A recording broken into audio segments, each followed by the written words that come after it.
Halo teman-teman, kembali lagi di channel aku. Ini adalah video yang ketiga. Di sini aku mau sharing tentang apa yang harus kamu punya ketika kamu itu nggak punya apa-apa. Nah, sebenarnya aku mau sharing sesuatu tentang pandangan yang sebenarnya ini aku jadiin acuan hidupku selama ini. Fun fact aja, aku tuh dari keluarga yang kurang mampu, jadi sebenarnya aku pun sekarang juga homeless. Aku nggak ada rumah, aku cuma ngekos di sini, dan it's my home. Kalau misalnya aku pulang, aku juga pulang ke kos karena orang tua aku juga ngekos. Jadi ya, basically kita nggak punya rumah. Bahkan kalau mau bilang tentang warisan pun juga nggak ada gitu, sama sekali nggak ada. Jadi kalau pulang ya udah ke kosnya ortuku gitu. Nah, ada satu hal yang aku pelajari ketika aku di posisi sini, yaitu adalah grit. Grit itu adalah pandangan di mana kamu itu nggak menyerah sama keadaanmu. Bukan berarti selalu semangat, selalu termotivasi, enggak. Tapi grit itu adalah kegigihan.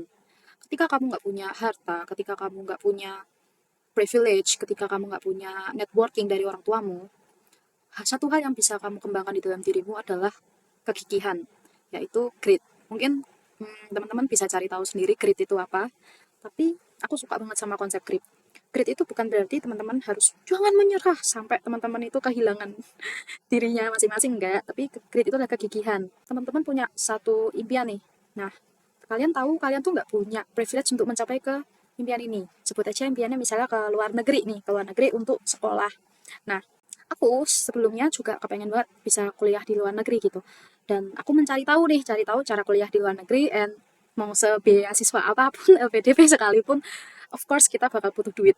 Dan itu nggak sedikit duitnya. Bahkan aku nyari platform yang bisa membantu untuk bisa kuliah ke luar negeri, itu aja harus ambil kelas course sekitar 5 juta. Dan ya, 5 juta itu bukan uang yang sedikit aku rasa. Jadi aku rasa sampai saat ini aku belum tahu nih caranya, gimana caranya aku bisa kuliah ke luar negeri dengan 100% tanpa biaya gitu. Bahkan bikin paspor aja kan harus keluarin duit. Masalahnya adalah keinginanku untuk kuliah ke luar negeri ini tuh bukan hal yang menjadi fokus utamaku gitu loh. Jadi aku tuh nggak ada grit di situ, nggak ada kegigihan untuk keluar kuliah di luar negeri, karena bukan tujuan akhirku juga gitu ke sana. Tapi buat teman-teman yang punya keinginan untuk kuliah di luar negeri, kalau misalnya kalian punya grit, aku yakin teman-teman akan selalu mencari jalan untuk menuju ke sini. Dan gimana ya caranya biar aku bisa ke sini padahal aku bukan siapa-siapa. Mungkin teman-teman bisa mulai dengan kerja part-time, nabung, dan of course kuliah di luar negeri itu nggak muluk-muluk sampai umur 25 aja. Memang kayak negara kita. Teman-teman di umur berapapun bisa tetap kuliah di luar negeri, bahkan di umur 30 ke atas sekalipun, bahkan jika itu memakan waktu yang sangat banyak untuk teman-teman menabung dan bisa kuliah di luar negeri gitu. Dan kegigihan itulah yang menjadikan teman-teman itu bisa uh, meraih mimpinya untuk kuliah di luar negeri. Sementara grit yang aku ceritakan di sini tentang aku, gritku adalah aku tuh kepengen banget bisa beli banyak buku. Aku kepengen banget mulai konten di YouTube, dan I think dan ketika aku sudah mulai mengupload konten pertamaku, aku nggak berhenti. Nah, kegigihanku di sini nih. Aku gigih ingin membuat 100 video YouTube pertamaku, sehingga aku akan mengevaluasi nih, sebenarnya apa sih yang menjadi kekuranganku. Apakah aku sudah cukup bisa ngobrol di depan kamera? Apakah aku sudah bisa menyampaikan apa yang ingin aku sampaikan ke audiens aku? Dan dari situ, tentu aja, even outputnya nanti tidak diharapkan, misalnya nggak dia nonton, ya udah gitu. Karena grit yang aku punya di sini adalah untuk upload video gitu. Untuk membuat diriku membuat video terus dan menghasilkan karya berupa video ini. Perkara nanti meledak atau enggak, atau dia nonton atau enggak, subscribe atau enggak, yaudah itu pikir belakangan, karena kegigihanku adalah untuk membuat video sampai 100. Apa yang terjadi setelah 100? I don't know. Mungkin aku bakal evaluasi lagi sih apa yang harus aku perbaikin dari video-videoku. Atau mungkin aku akan pindah ke platform lain gitu. Atau mungkin aku akan tetap berkarya di YouTube menuju ke 1.000 videoku yang lain gitu. Jadi yang aku harapkan di sini teman-teman, walau kalian nggak punya apa-apa, aku pun juga selagi di posisi yang nggak punya banyak hal, aku cuma punya laptop ini, HP ku Redmi ini, kayak HP ku buat lighting gitu, kayak HP ku buat nge-lighting, karena aku nggak punya lampu ring light tau, kayak eh, aku nggak punya ring light karena ring lightku rusak. Aku mau sharing nih tentang ciri-ciri orang yang punya grit. Yang pertama itu tidak gampang pindah tujuan hanya karena capek atau gagal. Jadi kalian itu udah fokus sama satu tujuannya kalian aja gitu loh. Even kalian itu capek, gagal, kalian tuh tetap berusaha fokus ke tujuan sini gitu loh. Itulah yang membedakan orang-orang yang punya grit sama yang enggak. Biasanya orang-orang yang enggak punya grit yang besar, kegigihan yang besar akan berhenti ketika dia udah ngerasa capek atau ngerasa gagal.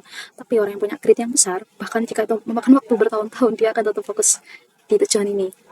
Nah, orang yang punya grit itu ciri-ciri yang kedua adalah tetap jalan walaupun progresnya lambat, teman-teman.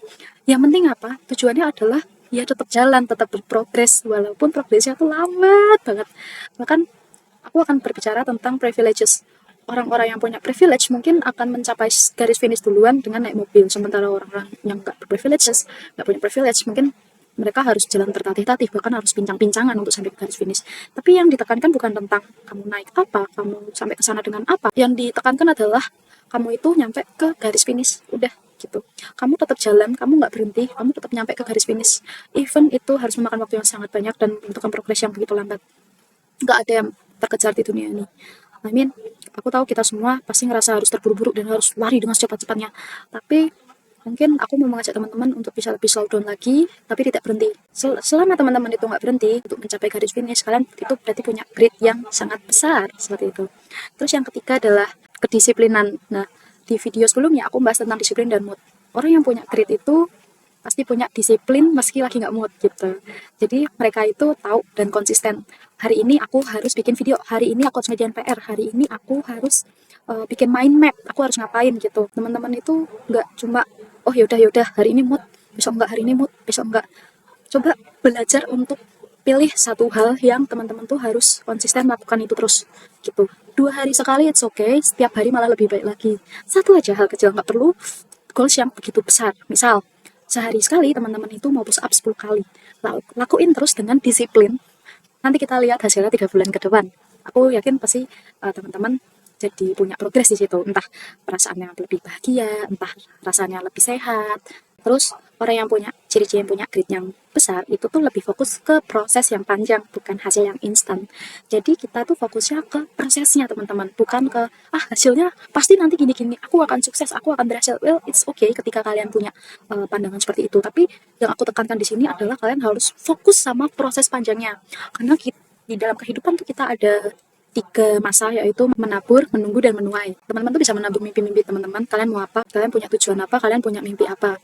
Nah, lalu ada masa menunggu, dan masa menunggu itu tuh adalah masa-masa proses yang panjang banget. Kayak kita nanam benih, itu kan tumbuhannya nggak langsung tumbuh dan berbuah ya, tapi kita tuh emang harus rajin mencangkul, rajin menyiram, rajin-rajin memberi pupuk. Nah, proses yang seperti itulah yang aku maksud ketika teman-teman itu punya kegigihan untuk mencapai tujuannya atau goalnya.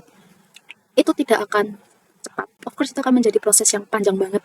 Dan untuk sampai sebuah pohon itu berbuah, sampai teman-teman bisa makan buahnya, memetik dan makan buahnya, itu tuh membutuhkan proses bertahun-tahun. Dari teman-teman nanam biji, bahkan nggak perlu biji, teman-teman bisa nanam dari tunas pun, teman-teman bahkan perlu waktu berbulan-bulan atau bahkan bertahun-tahun untuk bisa memetik hasilnya. Nah, orang yang punya grit itu nggak berarti selalu semangat, tidak pernah ragu, nggak pernah istirahat, enggak. Justru teman-teman tuh harus ngerasain yang namanya keraguan, ngerasain yang namanya gagal, ngerasain yang namanya capek. And itu adalah sebuah proses, teman-teman. Jangan pernah remehkan tentang proses, karena itulah yang akan membentuk teman-teman gitu. Penting tapi sering disalahpahami. Grit itu tuh bukan keras kepala tanpa arah. Grit itu punya tujuan jelas, selalu evaluasi, dan selalu bertahan. Jadi kalau teman-teman punya kegigihan untuk mencapai impian kalian masing-masing, kalian harus tentuin tujuan yang jelas, lalu kalian bisa mengevaluasi kekurangannya di mana, dan kalian bisa bertahan melalui proses itu gitu loh. Event itu membutuhkan waktu yang sangat panjang, bahkan bertahun-tahun. Kali ini videonya lumayan panjang, I wish teman-teman bisa dengar sampai akhir. Seperti biasa di akhir video, aku pengen banget nih teman-teman, kalian kan nulis satu hal yang mau difokuskan ya. Nah, sekarang teman-teman bisa tulis 3 hal yang akan membuat teman-teman itu bisa mencapai satu goal ini. Misal bangun lebih pagi, cutting gula, rajin olahraga, rajin journaling. Terus misalnya teman-teman pengen lulus kuliah nih, bisa menulis tentang per hari nulis skripsi 3 paragraf, bisa minum air putih yang banyak karena teman-teman harus menjaga kesehatan seperti itu. Oke, sampai di sini videoku. Thank you sudah menonton.